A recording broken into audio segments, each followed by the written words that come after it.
Hi,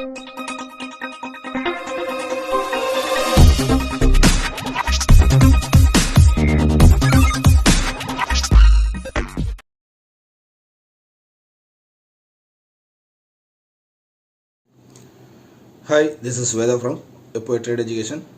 இது market beads. அடுத்த வாரம் நம்ம மார்க்கெட்டில் என்னென்ன ட்ரேடிங் வாய்ப்புகள் நமக்கு இருக்கும் அப்படிங்கிறத இந்த வீடியோவில் நம்ம பார்க்க போகிறோம். இது வரைக்கும் நீங்கள் நம்ம சேனலை சப்ஸ்கிரைப் பண்ணலன்னா சப்ஸ்கிரைப் பண்ணிவிட்டு பெல் ஐக்கானை கிளிக் பண்ணிக்கோங்க. நாம் போடுற ஒவ்வொரு வீடியோஸும் உங்களுக்கு அப்டேட் ஆகிறதுக்கு ஈஸியாக இருக்கும். வாங்க நம்ம வீடியோக்குள்ளே போகலாம். ஸோ இப்போ நமக்கு லாஸ்ட் வீக்காக என்னென்ன நடந்திருக்கு, பட் நெக்ஸ்ட் வீக்கு அதை வச்சு நம்ம என்ன ஒரு பிளான் செட் பண்ணலாம் அப்படிங்கிறத நம்ம பார்க்கலாம். இப்போ நமக்கு நிஃப்டி இந்த வாரம் ஒரு 1.93% அப்சைடில் க்ளோசிங் கொடுத்துருக்கு, ஒரு 3 வார சரிவுக்கு அப்புறமா. அதே மாதிரி சென்செக்ஸ் பார்த்திங்கன்னா கிட்டத்தட்ட ஒரு 1.55% அப்சைடில் நமக்கு க்ளோசிங் வந்திருக்கு. அதுவும் ஒரு 3 வார தொடர்ச்சியான சரிவுக்கு பின்னால் ஒரு பவுன்ஸ் பேக் ஆகிருக்குன்னு கூட சொல்லலாம். பேங்க் நிஃப்டி இந்த வாரம் ஒரு பெரிய எதிர்பார்ப்பு இருந்துச்சு, பட் ஆனால் ஒரு பெரிய ஒரு பர்ஃபார்மன்ஸ் இல்லை. கிட்டத்தட்ட ஒரு 0.32% தான் க்ளோசிங் கொடுத்துருக்கு. இருந்தாலும் அதுவும் ஒரு பவுன்ஸ் பேக் ஆன மாதிரி தான் நமக்கு ஒரு க்ளோசிங் நடந்திருக்கு. குறிப்பாக மிட் கேப் கிட்டத்தட்ட ஒரு 3.30% அப்சைடில் நமக்கு க்ளோசிங் நடந்திருக்கு. இப்போ நிஃப்டி ஓவரால் பார்த்திங்கன்னா இந்த வீக் 427 புள்ளிகள் மேலேயும், சென்செக்ஸ் 1134 புள்ளிகள் மேலேயும் நமக்கு க்ளோசிங் நடந்திருக்கு. கிட்டத்தட்ட ஒரு 3 வார இறக்கத்துக்கு பிறகு. ஸோ மார்க்கெட் திரும்பவும் ஒரு பாசிட்டிவ் வைப்புகளை வந்துருச்சா அப்படிங்கிறது ஸோ மார்க்கெட்டில் நிறைய பேருடைய ஒரு கேள்வியாக இருக்குது. நம்ம அந்த சப்ஜெக்டுக்குள்ளே போகிறதுக்கு முன்னால் ஒரு சில விஷயங்களை நம்ம பார்க்க வேண்டியிருக்கு. செக்டார் வைஸில் பார்த்திங்கன்னா இந்த வாரம் 13 செக்டார்ஸ் சேர்ந்த இண்டிகேட்டர்ஸ் நமக்கு என்ன இருக்குதுன்னு கேட்டிங்கன்னா க்ரீனில் க்ளோசிங் நடந்திருக்கு. குறிப்பாக நம்ம ஏற்கனவே மிட் கேப் பார்த்தோம். அதே மாதிரி ஸ்மால் கேப்புமே பார்த்திங்கன்னா நல்ல ஒரு பர்ஃபார்மன்ஸ் தான். அதோடைய ஸ்டாக்ஸஸ் பார்த்திங்கன்னா மிட் கேப் 2.66% ஸ்டாக்ஸஸும், அதே நேரம் ஸ்மால் கேப்பில் பார்த்திங்கன்னா 5.5% ஸ்டாக்ஸஸும் ஒரு அப்சைடில் முடிஞ்சிருக்கு. குறிப்பாக இதில் நம்ம ஒரு நிஃப்டி 50ல் இருக்கக்கூடிய ஒரு வெயிட்டேஜான ஸ்டாக்ஸஸில் 2 ஸ்டாக்ஸஸும் நம்ம குறிப்பாக பார்க்க வேண்டியிருக்கு. அதோடைய பர்ஃபார்மன்ஸ் இந்த வீக் என்ன நடந்துச்சு அப்படிங்கிறதுல. அதில் ஃபஸ்ட்டு விஷயம் என்னென்னு கேட்டிங்கன்னா ரிலையன்ஸ் இண்டஸ்ட்ரீஸ் கண்டிப்பாக நம்ம பார்க்க வேண்டியிருக்கு. கிட்டத்தட்ட இந்த வீக்கில் ஓவராலாக ஒரு 3.3% அப்சைடில் க்ளோசிங் நடந்திருந்தாலும், திங்கட்கிழமை இந்த ஸ்டாக் பார்த்திங்கன்னா ஒரு லாஸ்ட்டாக 15 மந்தோடைய லோவை தொட்டுட்டு திரும்ப அங்கேருந்து ஒரு பவுன்ஸ் பேக் இந்த ஸ்டாக்கில் நடந்திருக்கு.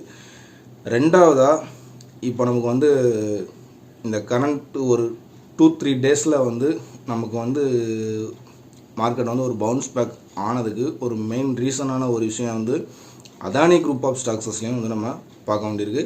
கிட்டத்தட்ட அதானி பவரும் அதானி போட்ஸும் ஒரு நல்ல ஒரு பர்ஃபார்மன்ஸ். அதானி என்டர்பிரைசஸ் கூட ஒரு நார்மலான ஒரு பர்ஃபார்மன்ஸில் இருந்துச்சு. பட் அதானி பவரும் அதானி போட்ஸும் நல்ல ஒரு பர்ஃபார்மன்ஸ் இந்த மார்க்கெட் ஒரு பவுன்ஸ் பேக் ஆகிறதுக்கு ஒரு சப்போர்ட்டிங் பாயிண்டாக இருந்துச்சுன்னு கூட சொல்லலாம்.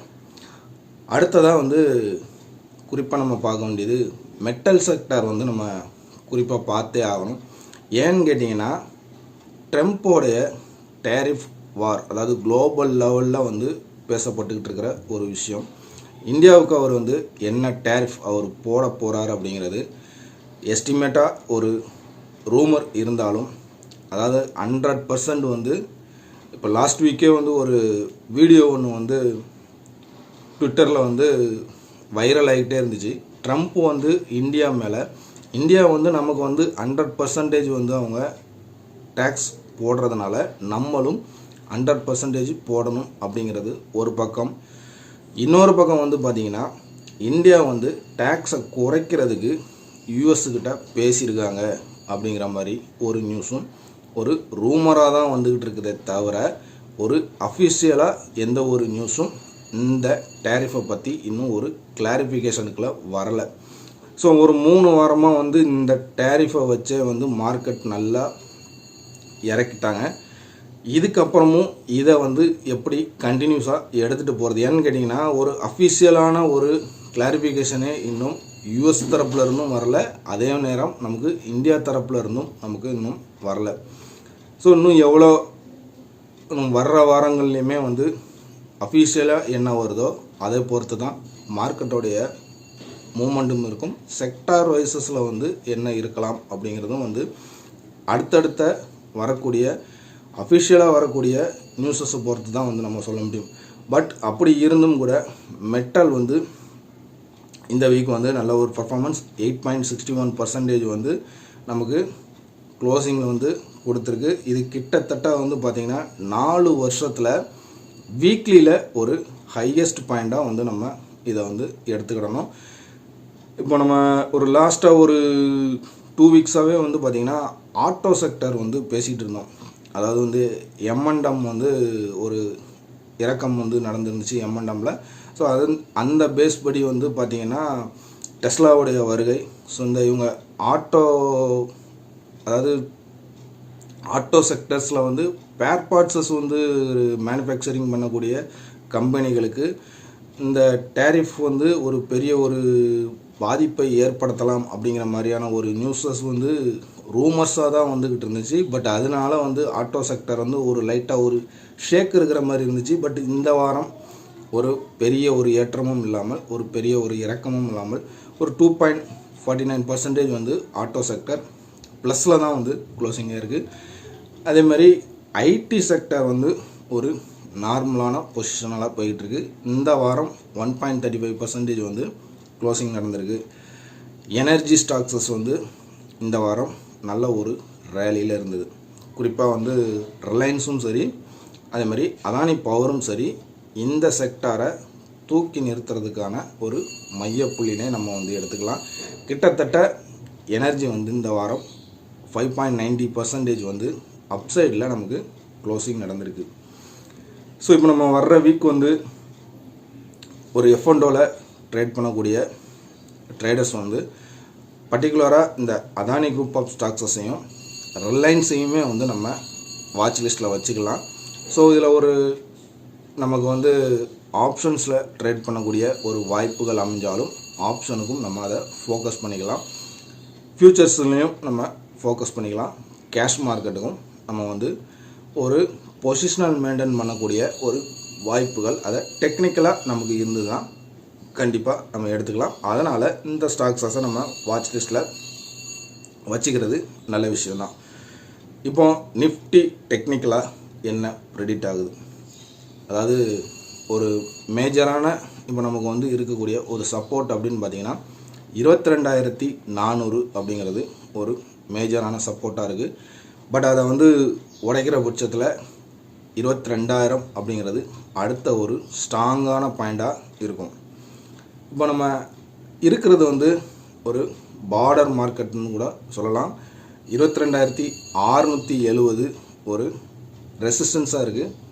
அதை நமக்கு வந்து உடைச்சிதுன்னா கிட்டத்தட்ட அங்கேருந்து ஒரு 400 பாயிண்ட் வந்து மேலே போகலாம். 23,100 வரைக்கும் நமக்கு மேலே போகிறதுக்கான வாய்ப்பு இருக்குது.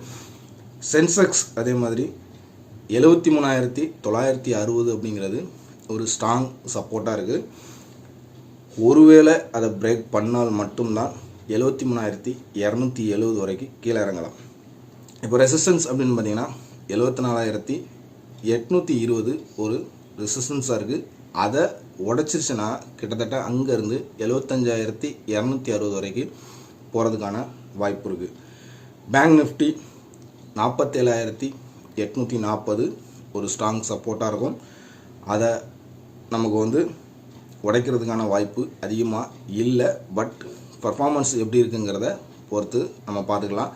ரெசிஸ்டன்ஸ் அப்படின்னு பார்த்தீங்கன்னா 48,660 ஒரு ரெசிஸ்டன்ஸாக இருக்குது நியரஸ்ட்டாக. பட் அதை பிரேக் பண்ணிச்சுன்னா அங்கேருந்து 49,310 வரைக்கும் போகிறதுக்கான வாய்ப்பு இருக்குது.